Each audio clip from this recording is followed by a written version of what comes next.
मैं आपसे यही सवाल पूछना चाहूंगा, महिलाओं पर तो ठीक है, आपने कल भी बताया, अभी भी आपसे कुछ पूछेंगे, लेकिन ये जेन जी कितना बड़ा फैक्टर है, और ये बड़ा फैक्टर है तो आरजेडी को क्यों लग रहा है कि सारे वोट हमारी तरफ आ रहे हैं और यही गेम चेंजर होने जा रहा है, जबकि महिलाएं गेम चेंजर होंगी, ये बात चलिए सबके सामने।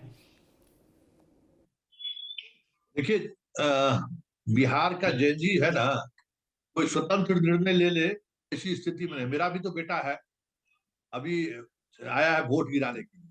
अब अपने बेटे का उदाहरण दे देते हैं, उसी से आप समझ सकते हैं। वो अपने पूरे बैच का इंजीनियरिंग कॉलेज के स्टूडेंट सारे लोग आए हैं, छुट्टी दी गई, बहुत ही बेस्ट मैनेजमेंट रहा है बीजेपी का। एनआईटी तक में उन्होंने छुट्टी दिलवा दी है बिहार के बच्चों को, आइए आप वोट गिराइए। सब लोग आए, लगभग 40 स्टूडेंट वहां से आए वोट गिराने के लिए। घर पर जब तक पहुंचे तब तक उन लोगों का था कि प्रशांत किशोर को हम लोग वोट करेंगे। हमसे भी बात हुई, हम बोले ठीक है, आप प्रशांत किशोर को वोट करिए। तो अब उन लोगों के ग्रुप में जो भी डिस्कशन हुआ होगा, सभी दोस्त जो वहां प्रशांत किशोर का जो पार्टी दफ्तर था, उस दफ्तर को देखने के लिए गया। भाई हम जाते देखे वहां क्या माहौल है। तो वो जैन जी जो है सो सिर्फ प्रशांत किशोर का ही दफ्तर में नहीं गया। वो जब वहां कुछ निराशा उन्हें लगी कि कोई हलचल नहीं है, तो बाकी पॉलिटिकल पार्टी के भी दफ्तर में जाकर वो देखने की कोशिश की उन्होंने कि क्या माहौल है। और वोट किसको दिया ये तो नहीं कहेंगे, लेकिन वोट गिराने के बाद रात में जब हमारी बात हुई, बोले कि पापा, अ, हम लोग सब लोग जो है सो डिफरेंट डिफरेंट तरीके से वोट किए। उस 40 में एक भी स्टूडेंट तेजस्वी को वोट नहीं किया, ये हम कह सकते हैं। और इसमें ऐसा भी नहीं है कि वो सारे लोग सवर्ण थे, उसमें सभी कास्ट के लोग यूथ थे। तो हमने उससे यही सवाल पूछा कि भाई तेजस्वी यंग जनरेशन के लोग हैं, तो नहीं, तेजस्वी के जंगल राज लौट जाएगा, उसके आने से अपराध बढ़ जाएगा, उसके आने से किडनैपिंग होने लगेगी। तब ये तुमको कैसे पता चला? तो देखते ही नहीं, खबर सोशल मीडिया पर चलता ही रहता है। उस समय में आदमी को लोग उठा लेता था, डॉक्टर सुरक्षित नहीं था, इंजीनियर सुरक्षित नहीं था। ये जो ये जेनजी है ना, जेनजी सब आज के तकनीक का मास्टर है। वो सोशल हम आप खोजते रह जाएंगे, वो उसके पास इतना डाटा है ना, हर व्यक्ति के डाटा पर विश्लेषण कर लेता है। तो अब आप जेनजी को कहिएगा कि हमको वोट कर दे, जेनजी तो पैदा लिया उसके बाद फिर भी वो जानता है कि जंगल राज क्या है और अपहरण उद्योग क्या है। इसलिए जैन जी को लेकर अगर तेजस्वी उत्साहित है, उनकी भाई हमारी भी शुभकामना के लिए बिहार बदलने की बात आप सोच रहे हैं। लेकिन जैन जी का जो माइंडसेट है ना, वो हम अपने बेटे के माइंडसेट से हम आपको कुछ कह सकते हैं कि क्योंकि हमने उसको कहा नहीं कि किसको वोट करना है, कहाँ वोट करना है। वो लोग उन लोग को कॉलेज की छुट्टी ही इसीलिए दी गई, आइए आप वोट गिरा कर आइए। तो 40 लड़कों का जो ग्रुप है, आज वो लोग चला भी गया, उस ग्रुप में यही चीज देखने को मिल रहा है कि भाई जंगल राज उन लोगों के जहन में है।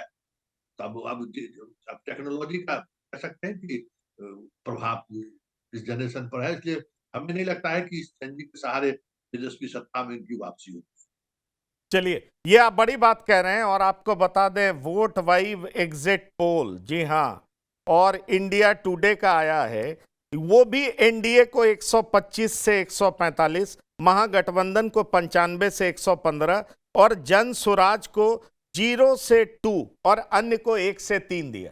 तो अब आप समझ लीजिए जितने भी प्रेस्टिजियस इंस्टीट्यूशंस हैं, एजेंसीज हैं जो ये कर रही हैं, वो मोटा मोटी लगभग ज्यादातर ने सब एनडीए को ही दिया है। डॉक्टर संजय जैन जी की चर्चा आपने की, फिर मैं वही सवाल आपसे करना चाहूंगा कि एक यही फैक्टर है जिस पे आरजेडी ज्यादा रिलाई कर रहा है कि इस वजह से हमारी सत्ता की वापसी हो सकती है, या आपको कोई और भी फैक्टर दिखाई पड़ता है? क्योंकि हम जातीय समीकरण भी देखें तो महागठबंधन के पक्ष में जाता हुआ दिखाई नहीं पड़ता है। अगर हम कांग्रेस की बात करें तो कांग्रेस का कोई ऐसा जाति नहीं है जो उसका आधार वोट बैंक हो।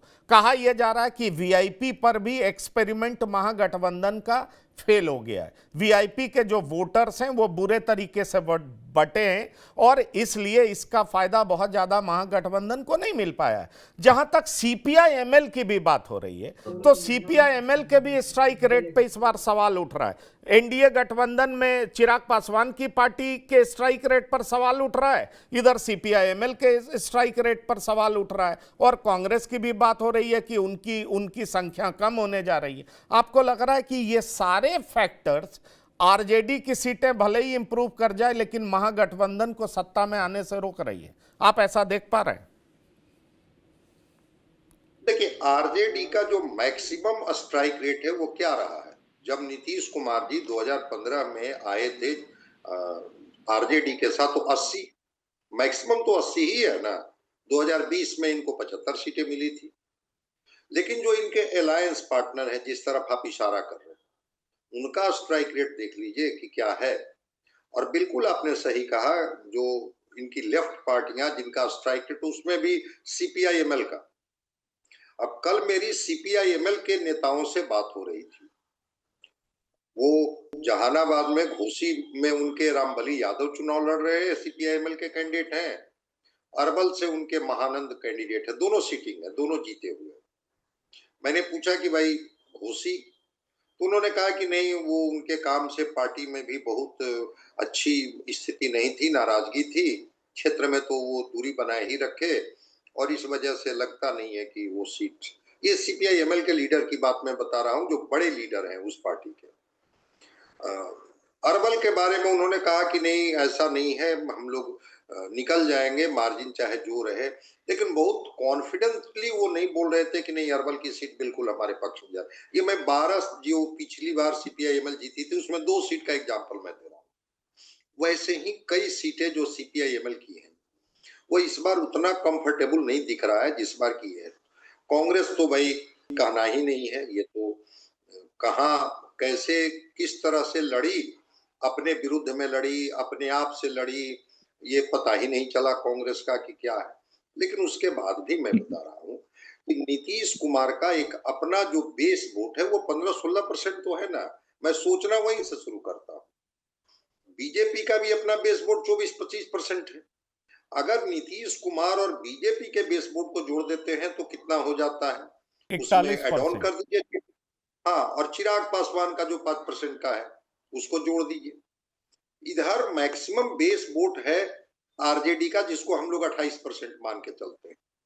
28% के बाद उनके साथ जो उनके अलायंस पार्टनर है, उनके बेस वोट को जोड़िए। तो ये कहते हैं 2020 के अनुसार कि 2020 में 2% युवाओं ने हमें अधिक मत दिया था। तेजस्वी ने उसकी कोशिश भी की। आप देखे होंगे जितने भी मंच पर ये गए, ये भी राहुल गांधी की तरह टी शर्ट और ट्राउजर में ही गए, ताकि हम उस युवा मतदाताओं के ऊपर, उनके मन मस्तिष्क पर हम प्रभाव डाल सके। मुझे ऐसा लगता नहीं। और बिल्कुल सोशल मीडिया ने अवेयर कर दिया है। वो पूना और बंगलोर में बैठा हुआ भी बिहार का जेनजी, वो देख रहा है कि हमारा बिहार कहाँ खड़ा है।